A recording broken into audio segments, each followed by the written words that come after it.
everyone. My name is Shaheen. I am a full-time professor at another college. Your department chair, a great mentor to me, asked me to teach this class while your professor is out on urgent medical leave. I hope he feels better soon and returns as quickly as possible. In the meantime, I'd like to review Greek terminology that defines space, as I believe you have already covered related topics in ancient Greek dramaturgy. If at any time you don't understand a term or concept, please feel free to interrupt and ask questions. First, let's introduce ourselves. I'd love to know your names. My name is Sirhan. I'm a sophomore, but this is my 4th year at the university. And your name, please. I would prefer not to. Good Bartleby line. I like the humor. I was referring to Bartleby, the Scrivener, Story of Wall Street. It's a short story by American author Herman Melville. Have you heard of it? No. Then can you please tell me why you don't want to tell me your name? Look, I don't want to sound rude, but I don't think saying our names out loud is a good idea while all that is going on outside. Would you mind if... Are you late? I don't seem to have everybody's name on my attendance list. Did you just sign up for the class? Can we skip the introductions and move on to the terminology? We can introduce ourselves in more detail on Wednesday. Is there something going on outside that I should be aware of? I mean, if there is, I can call campus security. No, that's... All right. May I ask about a term we discussed during Professor Anderson's lecture on literary devices used in storytelling last week? Absolutely. You can ask me any term you want to review. Now, which term are you referring to? Surname, isn't it? I mean, it's easy to keep names in mind when I only have 2. Dramatic irony. I have a basic understanding of the term, but could you provide an example? I find examples help me understand the subject better. Have you read Antigone by Sophocles? Can I use that to extract an example? A dramatic irony occurs when the audience has more information than a character in the play. I'm assuming that you're referring to a humorous example from the play, but I can't think of such an We example. apologize for the misunderstanding. Our laughter was meant for our friends who forgot that they need notebooks and pencils to take notes.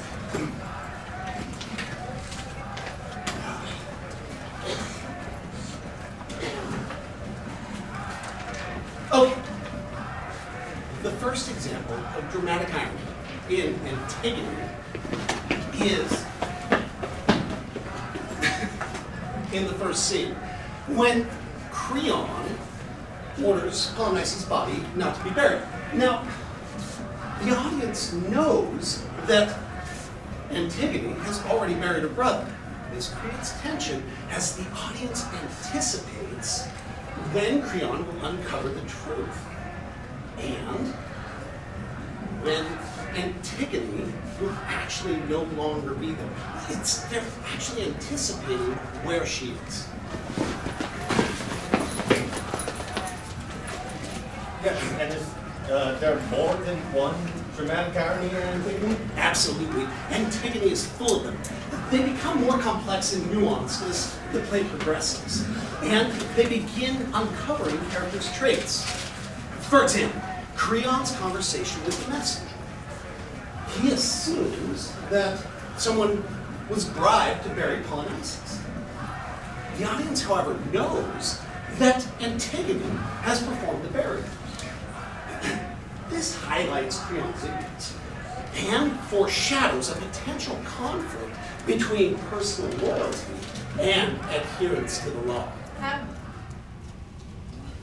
I don't understand how this dramatic Irony. dramatic irony is. Thank you. How does it foreshadow Creon's internal conflict? That is an excellent question from someone who has never read the play. How did he figure that out? How did I figure out that your friend hadn't read the play? Or that none of you have read it either? When you finished impressing me with your wide reading, I'd like to use the example for today to help clarify. You all have some ideas about what's going on outside. I don't understand what they are. I can investigate myself. No. Nobody wants me to know what's going on out there. And I don't understand the reasons why. You all seem to be avoiding the topic. So I won't bring it up either. I feel left in the dark. You possess information that I don't have. If I were a character in a play, and you as the audience had more knowledge, then this would be considered dramatic irony. I'd like to move on to the next topic in the syllabus. As I've stated before, spaces in Greek theater. He is good, really good. I like him a lot. Thank you for your quick sympathy, Sara. Now, if you would copy down the terms on the board as I've written them down.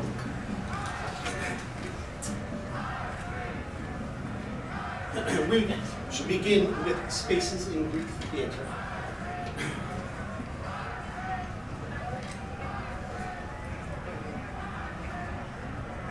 I would prefer if everyone took notes using pencils and paper.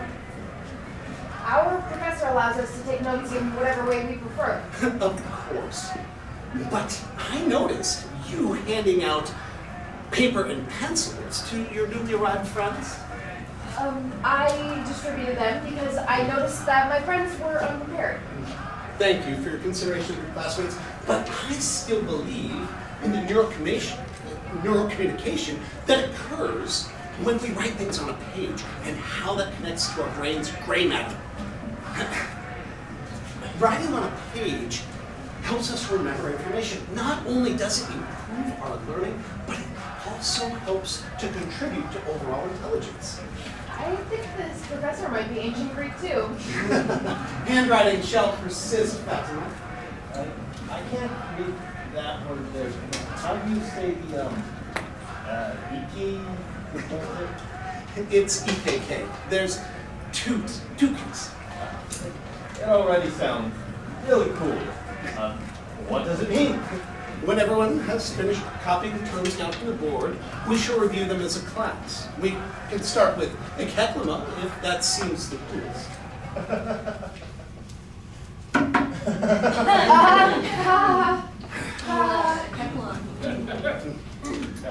Ekeklima is an ancient set device in ancient Greek theater.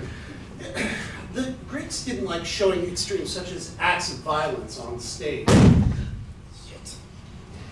Does anybody know what those acts of violence were? Matricide, patricide, self-mutilation, incest, you name it. Very good. Why wouldn't they? Well, because they weren't Romans. A sarcastic but appropriate reasoning. Can you elaborate, Fatima? They weren't just bloodthirsty. Not necessarily. The Greeks believed in the power of the audience's imagination. They felt it was much more impactful for the audience to imagine the horrors of violence than to directly depict it. In other words, the power of imagination did far more than any stagecoach. Is this a typical day at the university? Can anyone tell me what's going on? Should I be concerned? It may sound more threatening than it is. Some extremists on campus are targeting students who are protesting issues that they may disagree with. The rector sends campus security after the students instead of confronting the extremists. What do you want me to do? We just don't open the door. Okay. Back terminology. The Catholic. I, for instance, have been wondering about the noises going on outside. much as anybody else would. It's just how the mind operates. It comes up with all the worst possible scenarios. The Greeks knew this and let the mind do its job. But when I look at all of you, I see that none of you seem as panicked as I feel. This makes me think that perhaps there's nothing to worry about. This is a typical day at this university. You're going to need to adapt if you want to teach here beyond a subbing position. I'll see how I feel about it after today. It's not for everyone. Neither is Greek theater. I hope you see how the Greeks' understanding of the mind remains relevant to today. I must admit, I do appreciate the way that you make this class more relevant to us. However, I still think I prefer Professor Adagle's class because there's less dramatic tension. I would expect nothing less from you. Professor Adaglu is an exceptional professor. I know him very well. Oh my, I just had an epiphany. I think that dramatic irony and ekaklima are closely related. Knowledge is an incredible dramatic tool for both. The more that the playwright keeps Creon ignorant, the stronger his anger or vengeance is. The dramatic irony helps one think of the horrors that one is about to face. We are all dreading what will happen to, what's her name? Antigone. Yes, it's about her. The ekaklima is a vehicle that brings the unknown into the known. That is an incredible comment. I have been teaching this course at another institution for many years. I have never seen someone understand it and speak it so clearly. Congratulations to... It's a Burna, Professor. Congratulations to Burna. You all place your names on your paper as proof of your attendance and hard work in today's class. I'll be happy to pass them on to Mr. Atherton. Please remember to write your names on your papers, capitalized.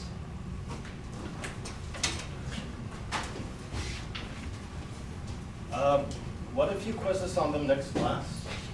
We hand wrote these notes, remember? They're in our gray matter.